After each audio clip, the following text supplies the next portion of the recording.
Halo pemirsa, jangan lupa subscribe YouTube channel official iNews dan nyalakan loncengnya.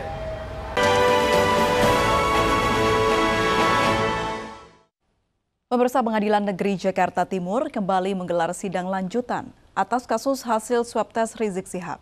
6 orang saksi dihadirkan untuk memberikan keterangan. 6 orang saksi yang hadir diantaranya Sarbini Abdul selaku Presidium, Mercy, serta 5 orang dokter dan dokter spesialis di RS UMI Bogor, Jawa Barat. Rizik dan Direktur Utama RS UMI Bogor didakwa telah menyebarkan berita bohong terkait kondisi kesehatan Rizik Syihab. Rizik dan Dr. Andi diduga menutupi hasil swab tes reaktif Rizik Syihab kepada publik. Usai Rizik beberapa kali menggelar acara yang mengundang kerumunan massa.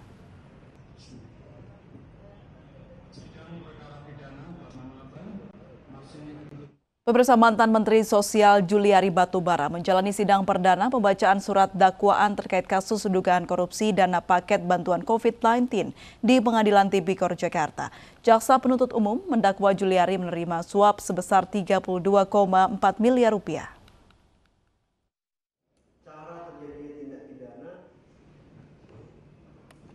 Sidang perdana pembacaan dakwaan terkait kasus dugaan korupsi dana paket bantuan sosial COVID-19 untuk wilayah Jabodetabek digelar secara tatap muka di Pengadilan Tipikor Jakarta. Jaksa penuntut umum KPK mendakwa mantan Menteri Sosial Juliari Batubara menerima suap 32,4 miliar rupiah dari para pengusaha yang menggarap proyek pengadaan bantuan sosial untuk penanganan COVID-19. Menerima hadiah yang terdakwa melalui Hadi Wahyono dan Martis Joko Santoso menerima uang sebesar 1.280.000.000 rupiah dari Harifan Sidabuke dan uang sebesar 1.950.000.000 rupiah dari Ardian Iskandar Manda Raja serta uang sebesar 29.250.000 rupiah atau setidaknya setara jumlah tersebut dari beberapa penyedia barang lainnya dalam pengadaan bantuan sosial atau bansos sembako dalam rangka penanganan coronavirus disease 2019 dalam kurun COVID-19 pada Direktorat Perlindungan Sosial Korban Bencana Sosial atau SKBS Kementerian Sosial tahun 2020. Padahal diketahui atau patut diduga bahwa hadiah tersebut diberikan sebagai akibat atau disebabkan karena telah melakukan atau tidak melakukan sesuatu dalam jabatannya. Dalam sidang, kuasa hukum terdakwa sempat meminta hakim agar sidang selanjutnya tidak tatap muka, melainkan virtual. Tetapi majelis hakim menolak permintaan terdakwa. Dari Jakarta, Reni Oktaviani, Sutrisno Purwadi, iNews melaporkan. Pemirsa, polisi masih mendalami kasus jual beli senjata api untuk kelompok separatis bersenjata atau KSB di Papua. Padil Kogoya, seorang tokoh agama yang diduga menjadi pencari atau penjual senjata api untuk KSB. Berikut pengakuan eksklusif Padil Kogoya yang diterima tim iNews. Ini kan kenal dia dari siapa? Siapa tidak, dia ketemu di OY. Baru saya kenal dia. Tidak, begini. Kenal sama Didi ini kan bukan saya kenalkan langsung. Saya ketemu kan tidak, kan lewat nomor HP. Iya. Betul. Tapi waktu ketemu lewat telepon dulu toh. Dan lebih banyak interaksinya itu sama Didi ketemunya daripada saya. Mungkin itu dulu lebih. Saya cenderung ke sini. Didi, gitu loh. Gitu. Masih ketemu tapi via telepon tuh baru saya datang antar senjata itu baru dikenal. Begitu. Gitu Bapak. Tapi dia datang ke rumahnya ini. Awalnya. Itu awalnya. Ya awal ini. Bapak kenal siapa? Kenal yang sana dulu atau ini? Ini. Itu sudah ini. Iya toh. Baru ingat. Apa itu yang saya ingat? Jadi begini Bapak toh. Jadi Bapak komunikasi dengan dia dulu, pesan senjata toh. Nah baru karena Bapak dorang tidak ada di Nabire, sehingga Bapak di sana telepon Didi untuk jemput senjata pesanannya Bapak. Habis itu senjata datang Didi antar ke Bapak senjata yang Bapak maksud di dalam karton. Iya toh yang pertama kali. Nah setelah itu kan Bapak punya dengan Didi kan ada nomor HP toh. Terus yang kedua kali Bapak telepon Didi lagi tanya senjata lipat. Begitu ceritanya toh. Itu yang senjata M16 dengan lipat. Itu berapa harganya Bapak? Lipat 230. lipat 230. Terus 16 350. Itu yang 2 pucuk toh. Terus yang senjata lipat lagi terakhir 230. 230. Iya. Coba Bapak tanya dia ini, Didi. Betulkah tidak yang Bapak tanya? Itu betul tak apa? Itu terbalik, bukan 230, 320. Coba jelaskan dari awal. Jelaskan dari awal. Karena Kalau yang pertama yang Bapak kasih itu, yang Bapak pesan dari luar, itu sisa itu Bapak kasih 280. Lalu yang kedua lewat saya itu 320 sama 350. Yang terakhir lagi Total itu 500. 300 sama 280. Yang kedua ini yang 320. Yang terakhir 320. Yang baru datang itu 250. Tapi sudah bayar. Sudah. Bapak sudah kasih dia uang toh? Ratusan warga di Cimahi, Jawa Barat berkerumun saat mengantri BLT untuk UMKM. Tim Satgas COVID-19 langsung menertibkan warga yang tidak mematuhi protokol kesehatan saat mengantri.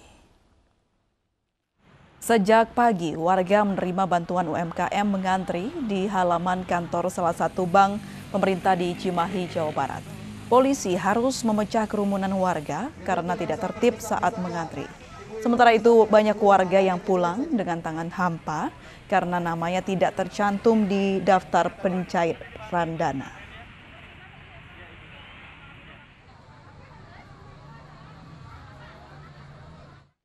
Sedikitnya 200 lansia dari Jakarta dan sekitarnya jalani vaksin COVID-19 di Rumah Sakit Husada Jakarta Pusat.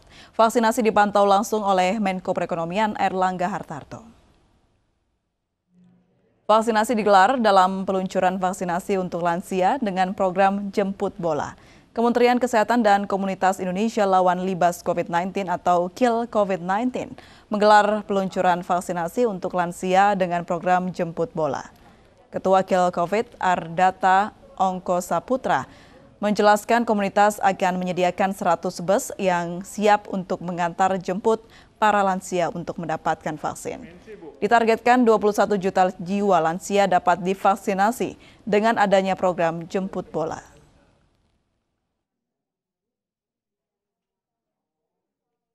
Kurang lebih ada 10.000 orang yang kita terjunkan di lapangan untuk memberikan edukasi kepada warga masyarakat. Terutama kalau masalah vaksin, itu adalah bagaimana caranya supaya orang tidak takut divaksin. Karena kalau vaksin sendiri tidak terlalu masalah, tapi ketakutan tidak divaksin ini merembet. Jadi dari mulut ke mulut mereka membuat suatu statement sehingga orang yang mau divaksin itu takut. Nah, salah satu cara yang kita pakai adalah melalui keluarga.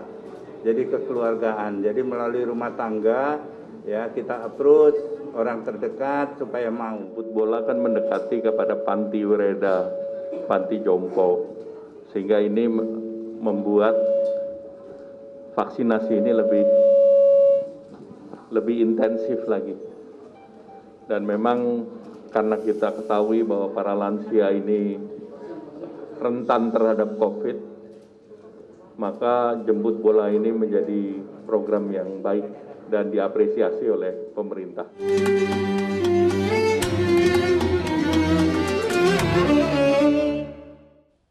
Pemirsa, warga Kecamatan Batu Raja Barat, Ogan Komering Ulu, Sumatera Selatan memiliki masjid tertua berbentuk kapal. Selain memiliki 3 mimbar, Masjid Al-Muttaqin juga dibangun di atas sebuah gua dengan panjang puluhan kilometer.